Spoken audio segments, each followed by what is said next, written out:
சிறகடிக்க ஆசை சீரியலில் இனி என்ன நடக்க போகுது அப்படின்னு தான் பார்க்க போகிறோம்.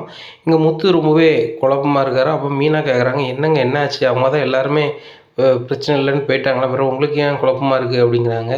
இல்லை மீனா, அது யாருன்னு சொல்லிட்டு போலீஸில் கம்ப்ளைண்ட் பண்ணுவோம் அப்படின்னு சொல்லி அப்பா சொல்லையில் அந்த பிள்ளை எது இல்லாமல் சொல்லி அந்த ரோகிணி பிள்ளை ஏதோ ஒன்று சொல்லுது. இந்த கேடி ரோகிணி மேலே தான் எனக்கு ரொம்ப சந்தேகமாக இருக்குது அப்படிங்கிறாங்க. ஏங்க அது நம்மளுக்கு எதுக்கு அப்படிங்கிறாங்க. மீனா அப்படி விட முடியாது, என் மேலே சந்தேகம் அவங்களுக்கு வந்துருச்சு. என்ன, என்னையும் ஒருத்தன் சொல்லியிருக்கிறான், இவன் தான் வந்து செஞ்சுருக்கான், அந்த மொட்டை கடைதாசி போட்டான் வச்சான்னு சொல்லி. நான் போடக்கூடிய ஆள் கிடையாது, நான் போட போகிறதும் இல்லை. அப்படி செய்யணும் அப்படின்னு சொன்னால் டேரெக்டாகவே நான் ஆக்ஷனை காமிச்சிருவேன். ஆனால் அவனுக்கு அது தெரிஞ்சுக்கிட்டும் இப்படி பண்ணுறான். ஆனால் இந்த ரோகிணி பிள்ளை ஏதோ பதறுது. ஆனால் கண்டிப்பாக இந்த பார்லரமாக தான் ஏதோ ஒன்று பண்ணுது அப்படிங்கிறாங்க. இதை ரோகிணி பைய ஒளிஞ்சிருந்து கேட்குறாங்க ரூம்லேருந்து. ஆகா நம்மளாம் டவுட்டாக வரோம் அப்படின்னு சொல்லிட்டு முடிக்கிறாங்க. ஆகா இனிமேலும் சரி வராது, தினேஷ்கிட்ட பேசிட வேண்டிதான் அப்படின்னு சொல்லிட்டு நினைக்கிறாங்க.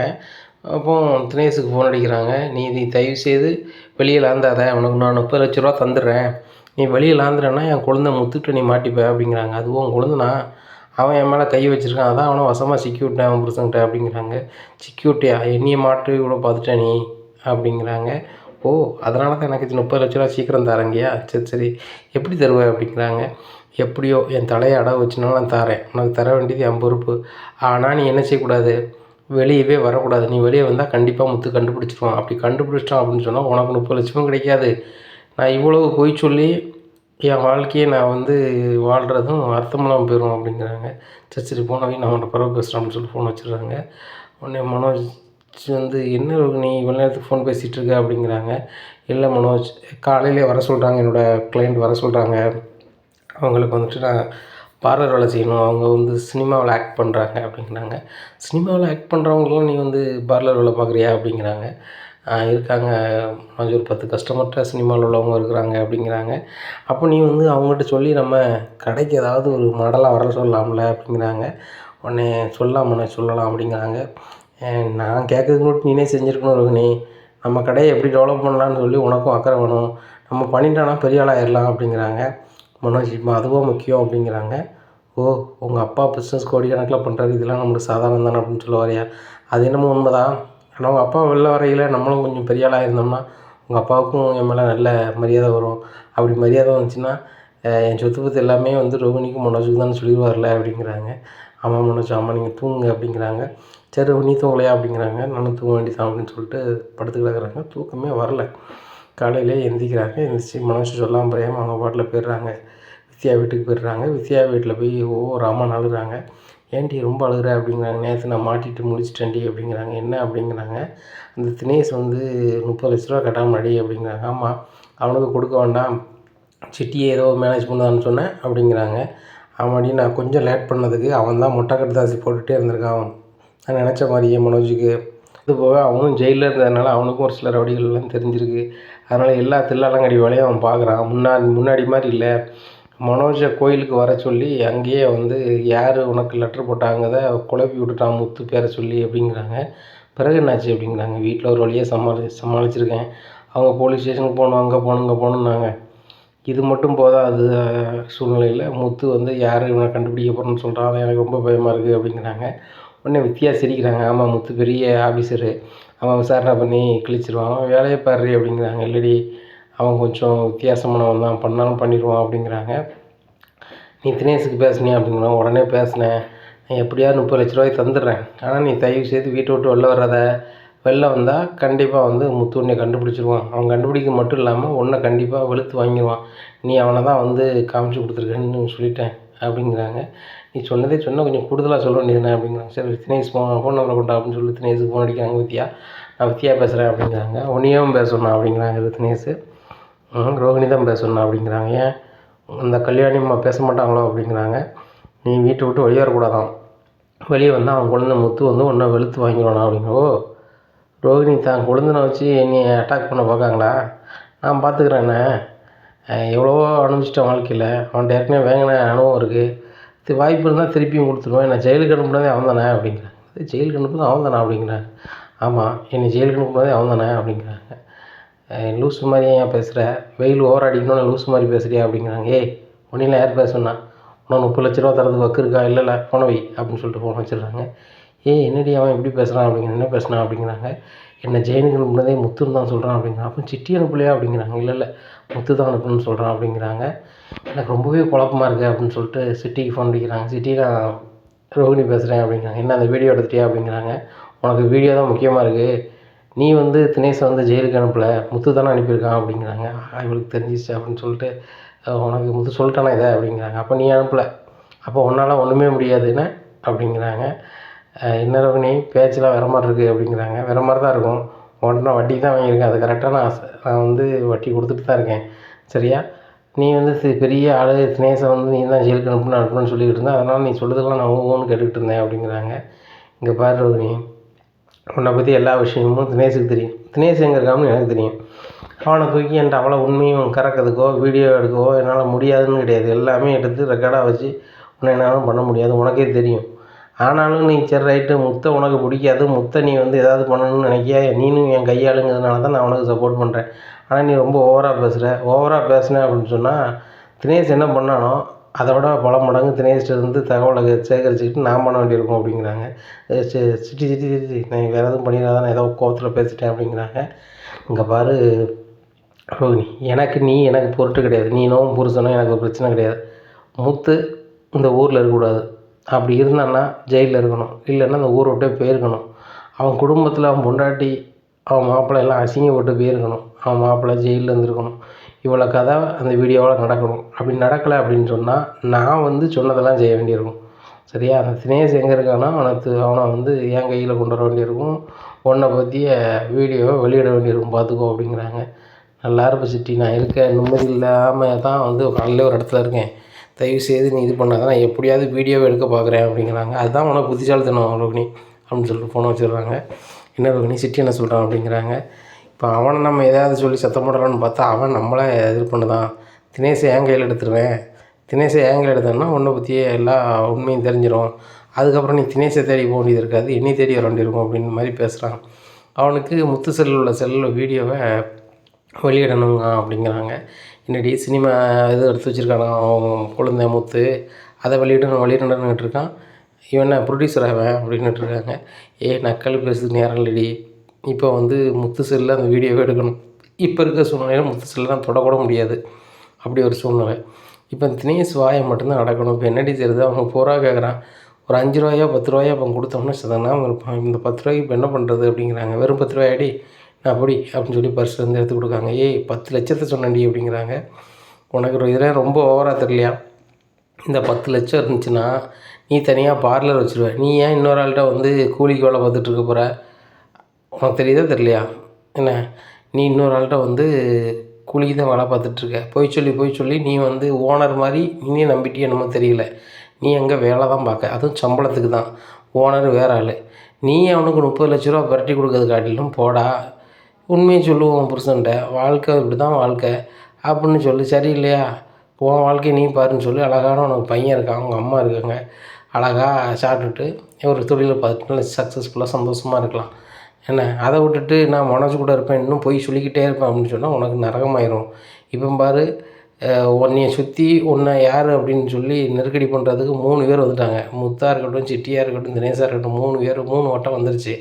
மனோஜ் மட்டும் இப்போ டம்மி பீஸாக இருக்கார், அவரும் ஆக்டிவாக இருந்தாருன்னு நீ மாட்டிப்பேன் சரியா. இவ்வளோ சூழல் இருக்குது. இப்போ நீ செய்ய வேண்டியது என்னையை பொறுத்த மட்டும் ஒன்று தான், தினேஷை கூப்பிட்டு தனியாக பேசு என்ன, பேசி கொஞ்சம் பொறுன்னு சொல்லிவிட்டு நேராக மனோஜ்கிட்ட போ, மனோஜ்கிட்ட எல்லா உண்மையுமே சொல்லிடு, இதுதான் என் நிலமை என்ன, இப்படி இருக்குது, என்னை சுற்றி இருக்கவங்களாம் நெருக்கடி பண்ணுறாங்க, நான் வந்து உன்னை விரும்பி தான் நான் வந்து இப்படி நிறைய பொய் சொல்ல வேண்டிய சூழ்நிலை ஆகிட்டு, இனிமேலும் நான் பொய் சொல்ல வைக்க எனக்கு முடியலை, அதனால் நான் என்னை ஏற்றுக்கொண்டு வாழ்ந்தால் இல்லையா நான் என் வாழ்க்கையை பார்த்துக்கிறேன் அப்படின்னு சொல்லு. அவர் வந்து உன்னை மனசார புரிஞ்சுக்கிட்டு வாழ்ந்தாருன்னா இல்லையா போய் அவன் வாழ்க்கையை நீ பாரு, என் வாழ்க்கையை நான் பார்க்கணுன்னு சொல்லிட்டு நீ வாழ்க்கையை நகர்த்தி கொண்டு போகலாம். இல்லைன்னா அவனுக்கு நிம்மதியே இருக்காது. இந்த 30 லட்ச ரூபாய் நீ தினேஷுக்கு கண்டிப்பாக கொடுக்க முடியாது. அவன்கிட்ட நீ கொஞ்சம் கொஞ்சமாக கொடுத்தாலும் இன்னும் வேணுமா, இந்த 30 லட்ச ரூபாய் நீ ஏதோ ஒரு வகையில் பிரட்டியை கொடுக்கன்னு வைப்பவன், அப்பவும் எனக்கு காணாது, செலவு பண்ணிட்டு எனக்கு தொகை வேணும்னு சொல்லி மறுபடியும் கேட்பான். ஒன்றா. ரெண்டாவது, சிட்டிக்கு அந்த வீடியோ நீ வெளியிடலைன்னா கண்டிப்பாக வந்து சிட்டி வந்து அடுத்த ஆக்ஷனில் இறங்குவான். நீ என்ன அவனை வட்டிக்கு வச்சுருக்க, அது போக நீ அவன்கிட்ட நேரில் பேசியிருக்க, அந்த வீடியோ எதுவும் வச்சுருக்கானே என்னமோ தெரியாது அப்படின்னு நீ சொல்லுத. நேரில் பேசுனதும் எப்போண்ணா அப்படிங்கிறாங்க. அவன் ஆஃபீஸில் சிசிடிவி இருக்குல்ல, ஏன் ஒரு வேளை ரெக்கார்டு வச்சுருந்தா என்ன செய்ய முடியும்? ஒன்றும் செய்ய முடியாது. ஏன் வீடியோ அங்கே இருக்க தானே செய்யும். நீ கடை வாங்கினதுக்கு டாக்குமெண்ட் இருக்குது, எல்லாமே இருக்குது. நிறைய பிரச்சனை இருக்குது. அதனால் ஒரே தீர்வு இதுதான். மனோஜ்கிட்ட உள்ளதை சொல்லிடு அப்படிங்கிறாங்க. மனோஜ் நான் உள்ளதை சொன்னால் என்னை சேர்த்து வாழ்வானா அப்படிங்கிறாங்க. அதெல்லாம் எனக்கு தெரியாது. அவர் சேர்த்து வாழ்வாரா சேர்க்காமல் வாழ்வாரா அதெல்லாம் எனக்கு தெரியாது. நீ செய்ய வேண்டியது இதுதான், மனோஜை சொல்லிடு அவ்வளோதான் அப்படின்னுட்டுருக்காங்க. இந்த சூழ்நிலை சரிட்டின்னா அன்றைக்கி மனோஜ் எப்படியாவது பேசிடுறேன் அப்படின்னுட்டுருக்காங்க. அங்கே ரோகிணியை தேடி காலையில் விஜயா ரூமுக்குள்ளே போகிறாங்க. அப்போது மனோஜ் நல்லா தூங்கிட்டு இருக்கே, என்னடா இன்னும் தூங்கிட்டு இருக்க, ரோகிணி எங்கடா அப்படிங்கிறாங்க. அவள் ஒரு ரெஸ்ட் ரூமில் இருப்பாமா அப்படிங்கிறாங்க. ரோகிணி அப்படிங்கிறாங்க. உடனே ஏம்மா வருவோம் விடுங்க அப்படிங்கிறாங்க. கதவை பார்க்குறாங்க, அடைச்சிருக்கு. ஏம்மா உள்ளே இல்லை போலே அப்படின்னு சொல்லி வேற எங்கேயும் பேர் போகலான்னு பாருங்க அப்படிங்கிறாங்க. டேய் மொட்டை மாடி போயிருக்கலான்னு பாரு அப்படின்னு மொட்டை மாடிக்கு போகிறாங்க. அங்கேயும் இல்லை. ரோகிணி கால் பண்ணுறாங்க. ரோகிணி எங்கே இருக்க அப்படிங்கிறாங்க. வித்யா வீட்டில் இருக்கேன் அப்படிங்கிறாங்க. காலையிலேயே வித்யா வீட்டுக்கு எதுக்கு போனேன் அப்படிங்கிறாங்க. இல்லை அவங்க அம்மா உடம்பு சரியில்லாமல் இருந்தாங்களே, ஹாஸ்பிட்டலேருந்து வந்திருக்காங்க, அதான் ஃபோன் அடித்தா தான் பார்க்க வந்திருக்கேன் அப்படிங்கிறாங்க. இந்த வித்யா ஒரு டார்ச்சரு, அவங்க அம்மா அதோட டார்ச்சர் போல். நீ காலையில் எங்கே கூப்பிட்டாங்க போல். என்ன அப்படிங்கிறாங்க. என்ன இப்படி பேசுகிற அப்படிங்கிறாங்க. இல்லை காலையில் எங்கே போயிருக்கேன், எங்கள் அம்மா உன்னை தேடிட்டு இருக்காங்க அப்படிங்க. எதுக்கு அப்படிங்கிறாங்க. தெரில அப்படிங்கிறாங்க. ஆமாம் வித்யா வீட்டுக்கு போயிருக்காங்க காலையிலே அப்படிங்கிறாங்க. வித்யா வீட்டுக்கு எதுக்குடா இவ காலைல போகிறா, இவளுக்கு கல்யாணம் ஆயிடுச்சு மதன்ட்டா அப்படின்னு சொல்லிட்டு போன கொண்டா அப்படின்னு சொல்லிட்டு, ரோகிணி நீ எதுக்கு காலையில் வித்யா வீட்டுக்கு போனேன் அப்படிங்கிறாங்க. வித்யா அம்மாவுக்கு உடம்பு சரியில்லாமல் இருந்தாங்க, ஹாஸ்பிட்டலேருந்து வந்திருக்காங்க, அதான் வந்து பார்க்க போனேன் அப்படிங்கிறாங்க. ஏன் ஒரு வார்த்தை சொல்லிட்டு போக வேண்டியதானே, நம்மளுக்கு சொந்தமாக தொழில் இருக்குது, உனக்கு பார்லர் இருக்குது, மனோஜுக்கு பர்னிச்சர் கடை இருக்குது. மனோஜ் வந்து இவ்வளோ நேரம் தூங்கிட்டு இருக்கான், நீ இருந்தாலும் நேரத்தோடு எழுப்பிட்டுருப்பேன், அவன் கடைக்கு போயிருப்பான். அவன் பிஸ்னஸை பாருங்கள், நம்ம வீட்டிலேயே உங்களுக்கு முன்னேற்றத்தை தடுக்கிறதுக்கு இந்த முத்து மீனா உங்களுக்கு என்னெல்லாமோ பண்ணிகிட்ருக்காங்க. அப்படி இருக்கும்போது நீங்கள் முன்னேறதுக்குள்ளே வழியை பார்க்கலாம்ல அப்படிங்கிறாங்க. சரி ஆண்டி, நான் இப்படி பார்த்துட்டு நான் பார்லர் கிளம்பிடுறேன் அப்படிங்கிறாங்க. சரிம்மா பார்த்துக்கோ, சாப்பிட்ருக்க மாட்டல அப்படிங்கிறாங்க. இல்லை ஆண்டி நான் மதியம் கடையில் சாப்பிட்டுக்கிறேன் அப்படிங்கிறேன். இல்லைம்மா காலைல சாப்பிடாம இருக்காதா, காலைல கடையில் சாப்பிட்டுப்போ அப்படிங்கிறாங்க. சரி ஆண்டி அப்படின்னு சொல்லிட்டு சிரிச்சுக்கிட்டே ஃபோன் வைக்கிறாங்க. என்ன நீ சிரிக்க அப்படிங்கிறாங்க. எனக்கு ஒரு சில நேரத்தில் வந்து கவலையே இருந்தாலும் எங்கள் ஆன்ட்டி என்கிட்ட நடந்துக்கிறத பார்த்து சந்தோஷமாக இருக்கும் அப்படிங்கிறாங்க. என்னத்தை சொல்கிறேன் அப்படிங்கிறேன். ஆமாம் நான் காலையில் சாப்பிடாம வேலைக்கு போகக்கூடாது, சாப்பிட்டு போமா, மதியமும் சாப்பிட்ட டயத்துக்கு அப்படின்னு சொல்லுதாங்க அப்படிங்கிறாங்க. அதுக்காக சொல்லடி, நீ பெரிய பணக்காரி, உங்கள் அப்பாக்கிட்டேருந்து கொஞ்சம் நல்ல பல கோடி ரூபா பணம் வாங்கிட்டு வரப்போகுது அப்படி இப்படின்னு பில்டப்பில் நீ இது பண்ணுறாங்க. இதே இது நீ மீனாவோட கீழே உள்ள ரேஞ்சுன்னு தெரிஞ்சிச்சோ அன்றைக்கி தான் உனக்கு தெரியும் உண்மையான மாமியார் ரோகிணிகிட்ட எப்படி நடந்துக்கிடுவாங்க, நீ எப்படி அங்கே நடந்துக்கிட வேண்டியிருக்கும் அப்படின்னு அதுக்கப்புறம் தான் தெரியும் அப்படிங்கிறாங்க. மனோஜ் எதுவும் சொன்னாரா காலையில் வந்ததுக்கு அப்படிங்கிறாங்க. ஒன்றும் சொல்லலை, என் வீட்டுக்கே காலையிலே போனேன் அப்படின்னு சொல்லிட்டு சொன்னார், வேறு ஒன்றும் இல்லை அப்படின்னு. வேறு எதுவும் சொல்லியிருப்பாருன்னு எனக்கு சொல்ல மாட்டேன் அப்படிங்கிறாங்க. விடுறி மனோஜ் அடையும் பிரச்சனை அப்படிங்கிறாங்க. இப்போ பாரு கொஞ்சம் நேரத்தில் ஒரு கடைக்கு வந்துட்டு நீ கடையில் போய் உள்ளதை சொல்ல போகிற அப்படிங்கிறாங்க. கண்டிப்பாக நான் உள்ளதை சொல்லிடுவேன் வித்யா, இதுக்கு மேலே நான் என்னால் மறைக்க முடியாது அப்படிங்கிறாங்க. இதில் புரிஞ்சுக்கிட்டல, இதான் சரி, நான் வேணாலும் வரேன், நீ உள்ளதை சொல்லிடு அப்படிங்கிறாங்க. சரிடி கொஞ்சம் ஹெல்ப்புக்கு வாடி அப்படிங்கிறாங்க. நேராக கடைக்கு போகிறாங்க. அங்கே மனோஜ் உட்காந்துருக்காங்க. காலையில் வியாபாரம் கடுமையாக ஆகிக்கிட்டு இருக்கு. அப்போ மனோஜ் கொண்டு தனியாக பேசணும் அப்படிங்கிறாங்க. ரோஹிணி இரு, வியாபாரம் நீ தான் ரொம்ப நாள் வியாபாரம் போயிட்டுருக்கு வச்சிட்ருக்கு அப்படின்னுட்டுருக்காங்க. இந்த சூழ்நிலையில் ஒரு லெட்ரு வந்து ஒரு ஆள் வந்து கொடுக்காரு. அண்ணாச்சி உங்களுக்கு லெட்டரை கொடுக்க சொன்னார் ஒரு ஆள் அப்படிங்கிறாங்க. அந்த லெட்டரை வாங்கிட்டு ரொம்பவே ஷாக் ஆகிடுறாங்க மனோஜ். இப்போவும் லெட்டரா அப்படின்னு சொல்லிட்டு ரோஹிணிக்கு சரியான கடுப்பு. இந்த தினேஷ்ட இவ்வளோ சொல்லியிருக்கோம், லெட்டரை அனுப்பியிருக்கான் பாறேன் அப்படின்னு சொல்லிட்டு அந்த லெட்டரில் இருக்குது, இன்னும் வந்து உனக்கு 21 நாள் தான், அதுக்கப்புறம் நீ வாழ மாட்டேன் அப்படின்னு சொல்லி ஒரு லெட்ரு வந்திருக்கு. இதை பார்த்தோன்னா மனோஜ் ரொம்பவே ஷாக் ஆகி, ஆகா 21 நாளுக்கு அப்புறம் நான் வாழ மாட்டேன்னா அப்படின்னு சொல்லிட்டு ரோஹிணி நெருங்கி இப்படி லெட்ரு வந்திருக்கு, ஒரு முத்து தான் எழுதிருப்பானோ அப்படிங்கிறாங்க. இல்லை மனோஜ் முத்து எழுதியிருக்க மாட்டார், அவர் தான் ஸ்ட்ராங்காக சொன்னார் அப்படிங்கிறாங்க. எனக்கு ரொம்ப பயமாக இருக்குது, அப்பா தான் சொன்னார்ல இதுக்கு மேலே ஒரு லெட்ரு வந்தால் போலீஸுக்கு போயிட வேண்டியதான்னு சொல்லிட்டு நான் போலீஸுக்கு போகிறேன் அப்படிங்கிறாங்க. மனோஜ் கொஞ்சம் பொறுங்க, இப்போ தான் வியாபாரம் நல்லா போயிட்டுருக்கு, ஸ்டேஷனுக்கு அது இதுன்னு எப்படி உங்களுக்கு தொழில் ஓடும் அப்படிங்கிறாங்க.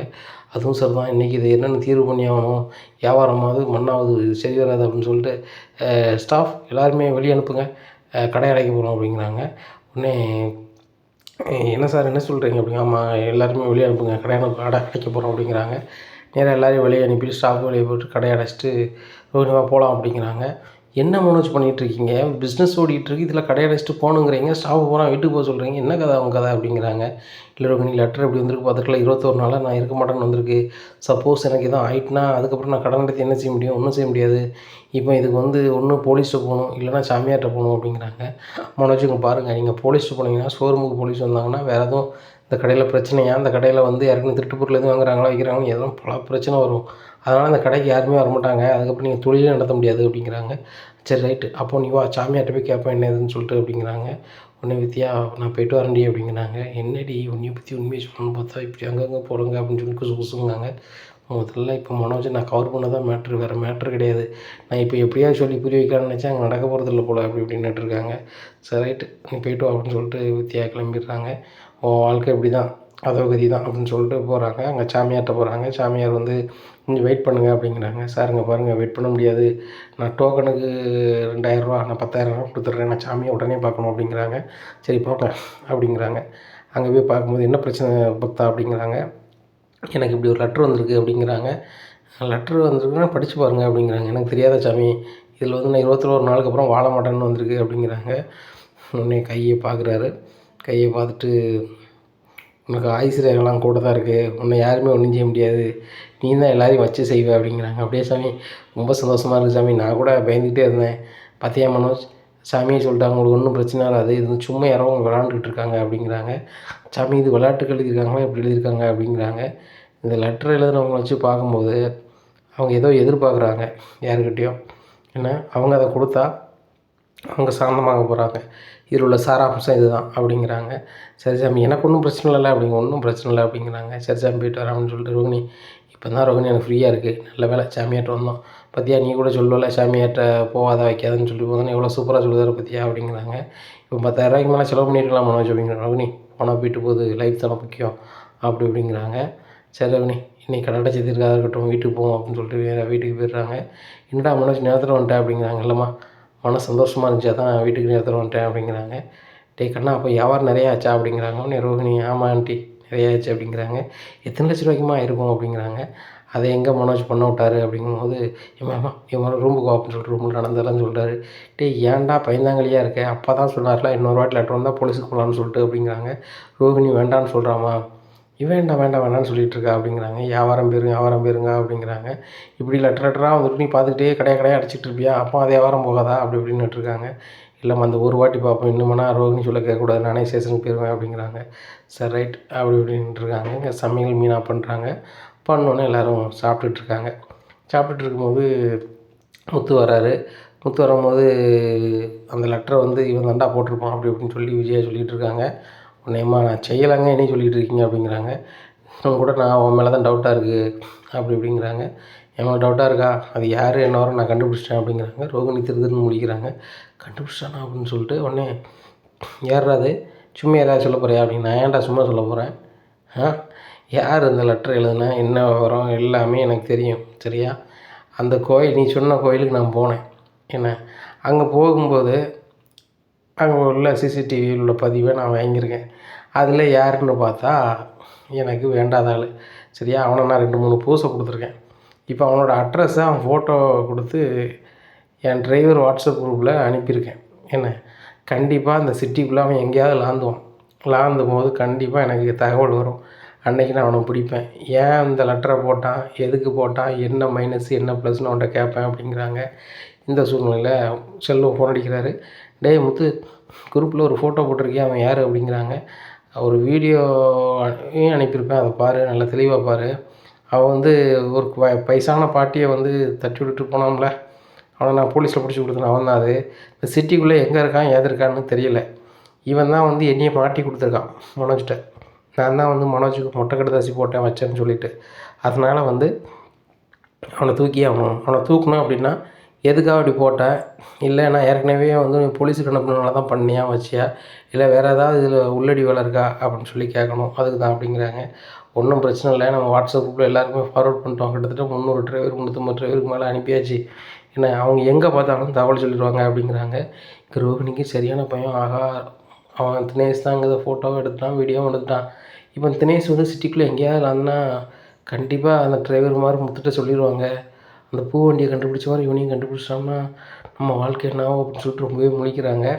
முடிச்சுட்டு நேராக பாதியே சாப்பிடாமல் எழுந்திரிச்சு போகிறாங்க. ரோகிணி என்ன சாப்பிடாம போகிறா அப்படிங்கிறாங்க. முத்து பார்க்குறாரு. இந்த கேடி மேலே தான் டவுட்டாக இருக்குது, அந்த தினேஷுக்கும் இவனுக்கும் என்ன சம்மந்தமாக இருக்கும் அப்படின்னு சொல்லிட்டு ரொம்பவே யோசிக்கிறாரு. யோசிக்கும் போது தன்னுடைய காரில் முறையாக அவன் வரையில் ஒரு லேடிக்கு கல்யாணம் முடியணும் வைக்கணும், அவள் கல்யாணம் முடிய போது அவள் ரொம்ப கேடி அப்படி இப்படின்னு சொல்லிட்டு வந்தானே, வாழ்க்கை கெடுக்காம விட மாட்டேன் அப்படி இப்படின்னு சொல்லிட்டு வந்தானே. அன்னைக்கு தேதிக்கு தானே மனோஜ் கல்யாணம் ஆச்சு. அப்போ இந்த கேடி ரோஹிணிக்கும் அவனுக்கும் சம்மந்தம் இருக்குமா என்னன்னு தெரியலையே. சரி சரி அவன் சிக்கட்டும் அதுக்கப்புறம் இருக்குது அப்படின்னு சொல்லி நினச்சிட்ருக்காங்க. இந்த சூழ்நிலையில் மீனா வந்து வராங்க.